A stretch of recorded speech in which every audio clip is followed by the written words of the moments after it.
ನಮಸ್ಕಾರ ಸ್ನೇಹಿತರೆ, ನಾನು ನಿಮ್ಮ ಮಲ್ಲು ಮುರುಗೋಡ್. ಇವತ್ತಿನ ಒಂದು ಪ್ರಮುಖವಾದ ಮಾಹಿತಿ ಏನೆಂದರೆ, ಅತಿಥಿ ಉಪನ್ಯಾಸಕರಿಗೆ ಸಂಬಂಧಪಟ್ಟಂತ ಈಗಾಗಲೇ ಮೊದಲನೇ ಸುತ್ತಿನ ಕೌನ್ಸಿಲಿಂಗ್ ಮುಕ್ತಾಯವಾಗಿದ್ದು, ಎಲ್ಲರೂ ಕೂಡ ಕಾಲೇಜ್ಗೆ ರಿಪೋರ್ಟನ್ನು ಮಾಡಿಕೊಂಡು ಉಳಿದಂಥ ಪೋಸ್ಟ್ಗಳಿಗೆ ಸೆಕೆಂಡ್ ರೌಂಡನ್ನು ಕೌನ್ಸಿಲಿಂಗನ್ನು ಮಾಡಬೇಕಾಗ್ತದ. ಹಾಗೆ ಈ ಎಷ್ಟು ಪೋಸ್ಟ್ಗಳು ಉಳಿದಿವೆ ಅಂತೇಳಿ ಏನು ಮಾಡಲಾಗಿದೆ ಅಂದ್ರೆ, ಈಗ ಒಂದು PDF ನಿಮಗೆ ದೊರೆತಿದೆ ಅಂತಕ್ಕಂಥದ್ದು. ಹಾಗಾದ್ರೆ ಯಾವ್ಯಾವ ಸಬ್ಜೆಕ್ಟ್ಗೆ ಸಂಬಂಧಪಟ್ಟಂತೆ ಯಾವ್ಯಾವ ಕಾಲೇಜಿನಲ್ಲಿ ರಿಪೋರ್ಟ್ ಮಾಡಿದ ನಂತರವೂ ಕೂಡ ಎಷ್ಟು ಪೋಸ್ಟ್ಗಳು ಬಾಕಿ ಇವೆ ಅಂತಕ್ಕಂಥದ್ರ ಬಗ್ಗೆ ಈ ಒಂದು PDF ನಲ್ಲಿ ಏನ್ ಮಾಡಲಾಗಿದೆ ಅಂದ್ರೆ ಎಲ್ಲವನ್ನ ತಿಳಿಸಲಾಗಿದೆ ಅಂತಕ್ಕಂಥದ್ದು. ಯಾರೆಲ್ಲ ಫಸ್ಟ್ ರೌಂಡ್ ನಲ್ಲಿ ಕಾಲೇಜುಗಳು ಸಿಕ್ಕಿಲ್ಲಲ್ಲ, ಅವರು ಸೆಕೆಂಡ್ ರೌಂಡ್ ನಲ್ಲಿ ಏನ್ ಮಾಡಬಹುದು ಅಂದ್ರೆ ಕಾಲೇಜುಗಳನ್ನ ಸೆಲೆಕ್ಟ್ ಮಾಡಿಕೊಳ್ಳಬಹುದು. ಈ ಪ್ರತಿಯೊಂದು ಸಬ್ಜೆಕ್ಟ್ ಮತ್ತು ಪ್ರತಿಯೊಂದು ಕಾಲೇಜಿನಲ್ಲಿ ಎಷ್ಟೆಷ್ಟು ಪೋಸ್ಟ್ಗಳಿವೆ ಅಂತಕ್ಕಂಥದ್ರ ಬಗ್ಗೆ ನಿಮಗೆ ಪ್ರತಿಯೊಂದು ಕೂಡ ಏನ್ ಮಾಡಲಾಗಿದೆ ಅಂದ್ರೆ ಇಲ್ಲಿ ನೀಡಲಾಗಿದೆ ಅಂತಕ್ಕಂಥದ್ದು.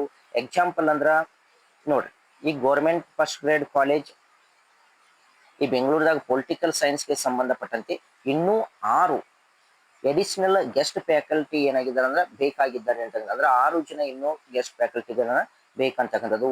ಹಂಗ ಕಂಪ್ಯೂಟರ್ ಸೈನ್ಸ್ ಆಗಿರ್ಬೋದು, Kannada, English, economics, sociology, history, ಹೀಗೆ ಪ್ರತಿಯೊಂದು ಸಬ್ಜೆಕ್ಟ್ ನಲ್ಲಿಯೂ ಕೂಡ ಏನಾಗಿದೆ ಅಂದ್ರೆ ಕೆಲವೊಂದು ಜನ ಅನಿವಾರ್ಯ ಕಾರಣಗಳಿಂದ ರಿಪೋರ್ಟ್ ಅನ್ನ ಮಾಡಿಕೊಂಡಿಲ್ಲ.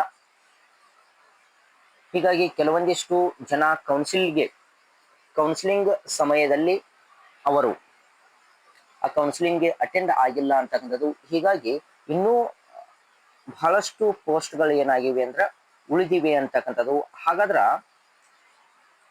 ಯಾವ್ಯಾವ ಪೋಸ್ಟ್ಗಳು ಯಾವ್ಯಾವ ಕಾಲೇಜಿನಲ್ಲಿ ಎಷ್ಟೆಷ್ಟು ಇದಾವೆ ಅಂತಕ್ಕಂಥದ್ರ ಬಗ್ಗೆ ನೀವು ನೋಡಿಕೊಳ್ಳಬೇಕಾದ್ರ ಇದೇ ನಾವು ಡಿಸ್ಕ್ರಿಪ್ಷನ್ ಬಾಕ್ಸ್ ನಲ್ಲಿ ಈ ಅತಿಥಿ ಉಪನ್ಯಾಸಕರಿಗೆ ಸಂಬಂಧಪಟ್ಟಂತ ಒಂದು ಗ್ರೂಪ್ ಲಿಂಕ್ ಅನ್ನ ಹಾಕಿರ್ತೀನಿ. ಆ ಗ್ರೂಪ್ ಗೆ ನೀವು ಜಾಯಿನ್ ಆಗುವುದರ ಮೂಲಕ ಈ PDF ಅನ್ನ ಆ ಗ್ರೂಪ್ ನಲ್ಲಿ ಹಾಕಲಾಗುತ್ತದ. ಈ PDF ಅನ್ನ ಏನ್ ಮಾಡಬಹುದು ಅಂದ್ರೆ ನೀವು ನೋಡಿಕೊಳ್ಳಬಹುದು ಅಂತಕ್ಕಂಥದ್ದು. ಹಾಗಾಗಿ ಪ್ರತಿಯೊಂದು ಸಬ್ಜೆಕ್ಟ್ಗೆ ನಿಮ್ಮ ಊರಿಗೆ ಸಮೀಪ ಇರತಕ್ಕಂಥ ಕಾಲೇಜಿನಲ್ಲಿ ಎಷ್ಟು ಗೆಸ್ಟ್ ಫ್ಯಾಕಲ್ಟಿ ವೇಕೆನ್ಸಿ ಖಾಲಿ ಇವೆ ಅಂತಕ್ಕಂಥದ್ರ ಬಗ್ಗೆ ನೀವು ಇಲ್ಲಿ ಸರ್ಚ್ ಮಾಡುವುದರ ಮೂಲಕ ಏನ್ ಮಾಡಬಹುದು ಅಂದ್ರೆ ನೋಡಿಕೊಳ್ಳಬಹುದು ಅಂತಕ್ಕಂಥದ್ದು. ಹಾಗಾದ್ರೆ ಇಲ್ಲಿ ನೀವು ಸರ್ಚ್ ಮೇಲೆ ಕ್ಲಿಕ್ ಮಾಡುವುದರ ಮೂಲಕ ನಿಮ್ಮ ಸಬ್ಜೆಕ್ಟ್ಗೆ, ಈಗ ಫಾರ್ ಎಕ್ಸಾಂಪಲ್ ಅಂದ್ರ ಪೊಲಿಟಿಕಲ್ ಸೈನ್ಸ್ಗೆ ಸಂಬಂಧಪಟ್ಟಂತೆ ನಾವು ನೋಡ್ಬೇಕಾದ್ರ ನೋಡಿ, ಪ್ರತಿಯೊಂದು ಕಾಲೇಜಿಗೆ ಸಂಬಂಧಪಟ್ಟಂತೆ ಏನ್ ಮಾಡೋದು ತಿಳಿಸಲಾಗ್ತದ ಅಂತಕ್ಕಂಥದ್ದು.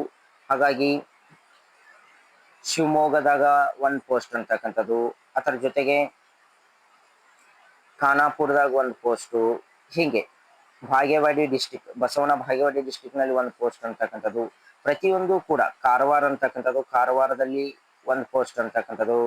Bagalkote government first grade college women's college ಬಾಗಲಕೋಟೆಯಲ್ಲಿ ಏನಾಗಿದೆ ಅಂದ್ರೆ 1 ಪೋಸ್ಟ್ ಇದೆ ಅಂತ. ಹಿಂಗೆ ಪ್ರತಿಯೊಂದು ಸಬ್ಜೆಕ್ಟ್ಗೆ ಸಂಬಂಧಪಟ್ಟಂತೆ ಏನ್ ಮಾಡಲಾಗಿತ್ತು ಅಂದ್ರ ಈ PDF ನಲ್ಲಿ ಸಂಪೂರ್ಣವಾದಂತ ಮಾಹಿತಿ ಇದ್ದು, ಅದರ ಜೊತೆಗೆ ಇನ್ನು ಬಹುಶಃ ನಾಳೆಗೆ ಅಥವಾ ನಾಡದು ಸೆಕೆಂಡ್ ರೌಂಡ್ ಮೆರಿಟ್ ಲಿಸ್ಟ್ ಅನ್ನ ಏನ್ ಮಾಡಲಾಗ್ತದ ಅಂದ್ರ ಪ್ರಕಟಿಸಲಾಗ್ತದ ಅಂತಕ್ಕಂಥದ್ದು. ಆ ಮೆರಿಟ್ ಲಿಸ್ಟ್ ಅನ್ನ ಪ್ರಕಟಿಸಿ ನಿಮಗೆ ಅದಕ್ಕೆ ಅನುಗುಣವಾಗಿ ಕೌನ್ಸಿಲಿಂಗ್ ನ ಮತ್ತೊಂದು ಸೆಕೆಂಡ್ ರೌಂಡ್ ಕೌನ್ಸಿಲಿಂಗ್ ಅನ್ನ ನಡೆಸಲಾಗ್ತದ. ಹೀಗಾಗಿ ಯಾರಿಗೆಲ್ಲ ಫಸ್ಟ್ ರೌಂಡ್ ನಲ್ಲಿ ಕಾಲೇಜುಗಳು ಸಿಕ್ಕಿಲ್ಲಲ್ಲ, ಅವರು ಸೆಕೆಂಡ್ ರೌಂಡ್ ನಲ್ಲಿ ಏನ್ ಮಾಡಬಹುದು ಅಂದ್ರೆ ಟ್ರೈ ಮಾಡಬಹುದಾಗಿದೆ ಅಂತಕ್ಕಂಥದ್ದು.